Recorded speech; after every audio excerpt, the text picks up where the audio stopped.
Il est à peine 9 h ce matin sur l'asphalte. La température flirte déjà avec les 30 degrés.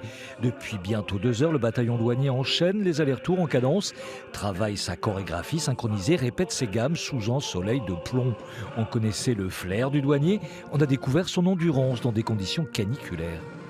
Nous multiplions les pauses pour nous hydrater effectivement et profiter de l'ombre qui nous est donnée. En démarrant un petit peu plus tôt le matin, on décale la prise de service d'1 heure et afin de bénéficier des heures un petit peu plus fraîches. 7 heures d'entraînement chaque jour, 18 km de marche pour une cinquantaine de volontaires sélectionnés et venus des 4 coins du pays. Et à noter, autant d'hommes que de femmes. C'est un moment très fort qu'on vit, on est sur la plus belle avenue du monde, on va passer devant nos familles qui vont nous crier dessus pour nous encourager. Un honneur, une fierté pour tous de représenter son administration. Et pour le centenaire du défilé sur les Champs-Élysées, les douaniers voués aux opérations commerciales seront à côté de ceux affectés à la surveillance.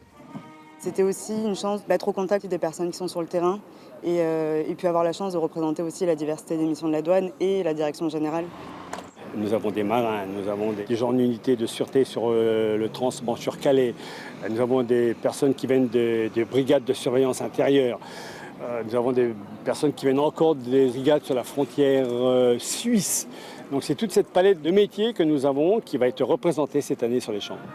Le défilé est placé cette année sous le signe de l'Europe. La douane y sera donc à l'honneur, elle qui met en œuvre la politique douanière européenne et participe aux missions Frontex. Si vous cherchez le bataillon le 14 juillet, c'est simple, il sera juste devant la Légion étrangère. Rompez les rangs, réintégration de l'armement.